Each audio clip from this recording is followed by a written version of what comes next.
Very good morning friends, क्या हाल चाल है आपके। मैं टीच कर रहा हूं आपके लिए वो एमसीक्यू जो आपके इंस्टीट्यूट की वेबसाइट पर अपलोडेड हैं। उन्होंने सारे सब्जेक्ट्स के एमसीक्यूज अपलोड किए हैं और जो मेरा पेपर है direct taxation and international taxation, उसके 155 एमसीक्यूज टोटल अपलोड हैं। अभी तक मैंने 80 उसमें से आपके लिए एमसीक्यू स्टडी कर दिए हैं, टीच कर दिए हैं, मेरे साथ आपने स्टडी किए हैं। और मैं आज 81 से लेकर 100 नेक्स्ट 20 एमसीक्यू आपके साथ डिस्कस करूंगा। लेकिन उससे पहले एक बात मैं आपको बता दूं, आपको चैनल सब्सक्राइब कर लेना है सौरभ बंसल टैक्स क्लासेस, और सब्सक्राइब करने के बाद जो बेल आइकन है वो भी आपके लिए क्लिक करना है, जिससे कि हर नोटिफिकेशन इमीडिएटली आपके पास आ जाए। कई बार आप क्लासेस देखते देखते भूल जाते हो इस बात के लिए, तो आपको सब्सक्राइब जरूर करना है चैनल। शुरू करते हैं आज की क्लास। मुझसे किसी भी तरीके का डाउट पूछने का तरीका क्या होगा वो क्लास के एंड में बताऊंगा। ICDS is applicable income computation and disclosure standards, section 145 के अकॉर्डिंग सरकार नोटिफाई कर सकती है। Is applicable if assessee is maintaining books of account under mercantile system. अपना स्टडी मैट भी देखोगे तो उन्होंने जहां पे ICDS को टीच किया हुआ है वहां पे एक चार्ट बनाया हुआ है और वहां पे साफ साफ लिखा हुआ है कैश बेसिस पे आप अकाउंट बना रहे हो तो ICDS एप्लीकेबल नहीं होंगे, मर्केंटाइल सिस्टम पे अगर बना रहे हो तो ICDS एप्लीकेबल होंगे। The time limit for filing belated return, belated return का जो सेक्शन होता है वो 139 सब सेक्शन 4 होता है, ये आपको सबको पता होगा। टाइम लिमिट होता है with in till the end of relevant assessment year or completion of assessment whichever earlier, assessment year के end तक और before the completion of assessment whichever earlier, इस डेट तक ITR का फाइल हो जाना जरूरी है बिलेटेड। तो हम देखते हैं within the assessment year, ये गलत है।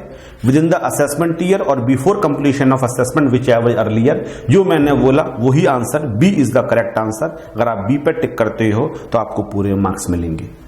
Appeal to high court is possible if, high court में अगर अपील होगी तो क्वेश्चन ऑफ फैक्ट नहीं होना चाहिए, सब्सटेंशियल क्वेश्चन ऑफ लॉ होना चाहिए। क्वेश्चन ऑफ लॉ वो भी सब्सटेंशियल क्वेश्चन ऑफ लॉ होगा तभी हाई कोर्ट में अपील आप फाइल कर सकते हो।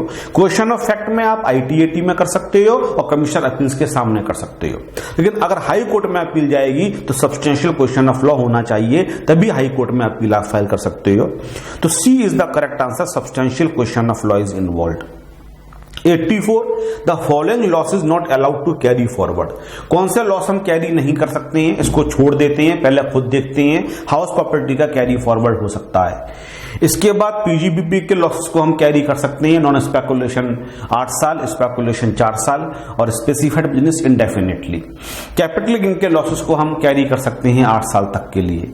फिर अदर सोर्सेस के अंदर जो loss from activities of owning and maintaining resources होता है उसको हम 4 साल तक कैरी कर सकते हैं, लेकिन इसके अलावा कोई और लॉस होता है वो कैरी फॉरवर्ड नहीं हो पाता है। इसके साथ हम देखते हैं हाउस प्रॉपर्टी कैरी होता है। Loss from running and maintaining of risk camels, ये भी कैरी होता है। Loss under the head income from other sources, C answer सही है। अदर सोर्सेज के जो लॉस होते हैं उसको कैरी नहीं किया जाता है।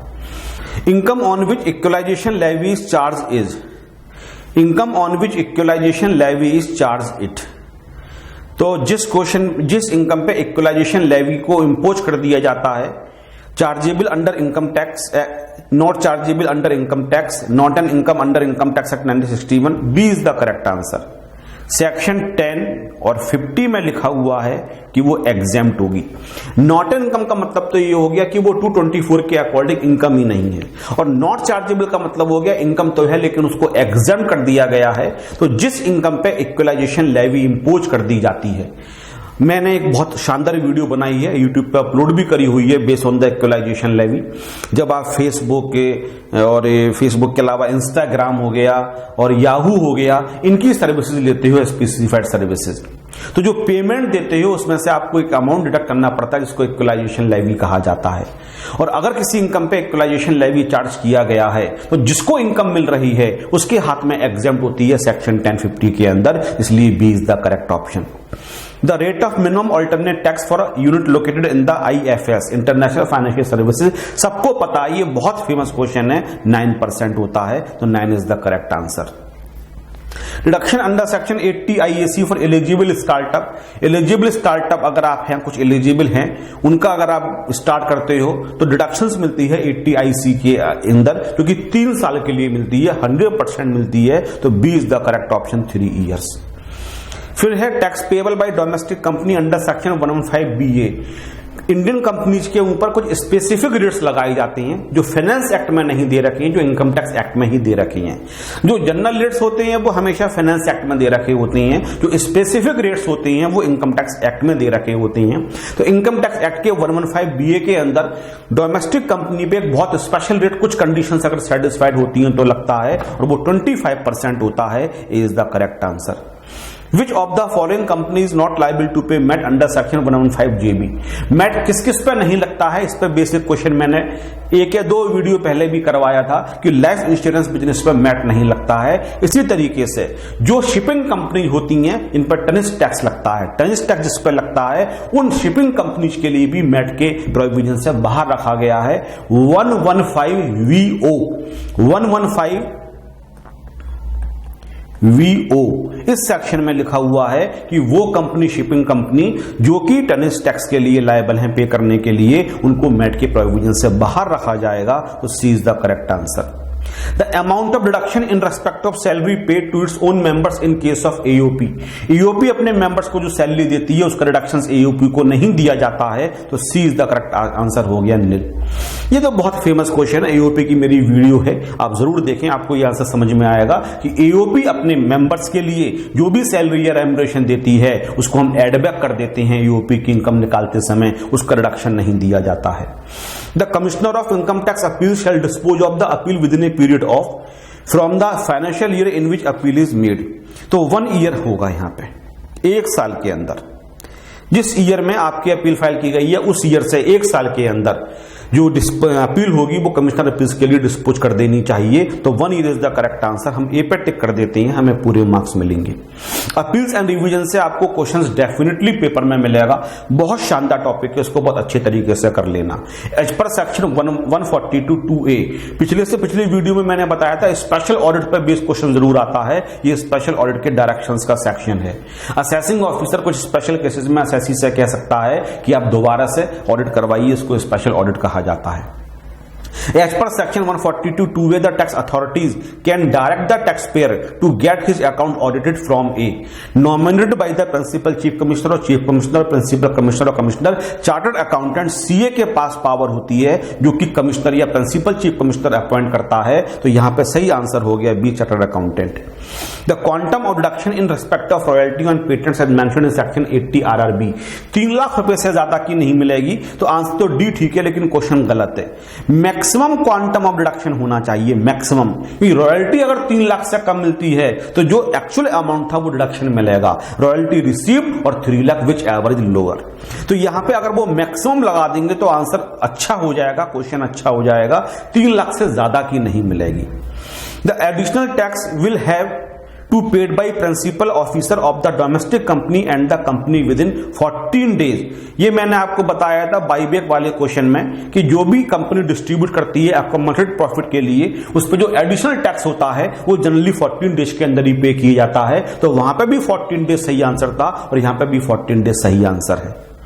In case of local authority the return is verified by the karta HUF के लिए, मैनेजिंग डायरेक्टर कंपनी के लिए, principal officer. C is the correct option. अगर आप सी को टिक कर दोगे तो आपको पूरे मार्क्स मिलेंगे। ये जो पता होगा इंटर लेवल का क्वेश्चन है, ये फाइनल लेवल का क्वेश्चन है भी नहीं। 97 क्वेश्चन भी इंटर लेवल का है। Pay as you earn scheme is known as, कमाते जाओ और पे करते जाओ। जनरली हमें यह सिखाया गया था प्रीवियस ईयर की इनकम पे हम असेसमेंट ईयर में टैक्स पे करते हैं, लेकिन एस्टिमेटेड इनकम अगर इनकम टैक्स अगर 10,000 उससे ज्यादा होता है तो प्रीवियस ईयर में ही टैक्स पे करना पड़ता है। कमाते जाओ, पे करते चले जाओ, एडवांस टैक्स कहा जाता है। C is the correct answer. Form for making application of settlement of cases as specified 245C। Settlement commission में अगर आप केस फाइल करते हो तो जो एप्लीकेशन फॉर्म होती है उसका फॉर्म होता है 34C। ये आपको खुद याद करना पड़ेगा।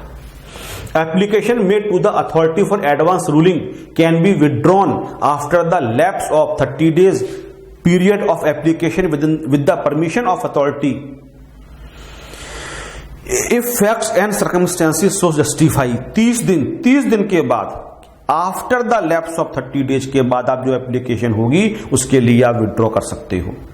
ये आपने जरूर किया होगा। एडवांस रूलिंग बहुत शानदार टॉपिक है, फाइनल में 2-3 नंबर के क्वेश्चंस अक्सर इससे मिल जाते हैं। Monetary limit of disposing of A case by a single member of ITAT, जो income tax authority appellate tribunal होता है ITAT, जब वो किसी अपील को डिस्पोज कर रहा होता है तो सिंगल अगर मेंबर की बेंच है, बेंच का एक ही मेंबर है, तो 50 लाख रुपए तक के अगर केस है तब तो वो उसको हियर कर सकता है, डिस्पोज ऑफ कर सकता है। लेकिन अगर जो लिमिट इन्वॉल्व है वो 50 लाख रुपए से ज्यादा की है तो फिर एक बेंच बनानी पड़ती है जिसमें से एक से ज्यादा मेंबर होती हैं। सिंगल मेंबर की अगर बेंच है, जो लिमिट है जहां तक के केस वो डिस्पोज ऑफ कर सकता है, वो लिमिट 50 लाख है। ये क्वेश्चन बहुत अच्छे तरीके से कर लेना, पेपर में आने के बहुत चांसेस हैं। तो ये 20 क्वेश्चंस बहुत टफ नहीं है। अगर आपने सीरियसली इनकम टैक्स पढ़ा हुआ है तो इसमें से मेरे ख्याल से 20 में 17-18 क्वेश्चंस आपको इजीली आते होंगे, और अगर आप 15 प्लस क्वेश्चंस कर पा रहे हो तो आप सेफर साइड में हो। अगर आप मुझसे कोई भी क्वेरी पूछना चाहते हो, मेरी website www.directtaxlectures.com, send the query option में जाके आप मुझे अपने डाउट सेंड कर सकते हैं। बहुत सारी PDF MCQs की PDF मैंने वहां अपलोड करी हुई है, इसको भी मैंने वहां अपलोड किया हुआ है, तो वहां से आप इस पूरी PDF को डाउनलोड भी कर सकते हो। स्वस्थ रहना है आपको, हंसते रहना है, मुस्कुराते रहना है, और साथ में एग्जाम की तैयारी करनी है। All the full seriousness. Thank you very much.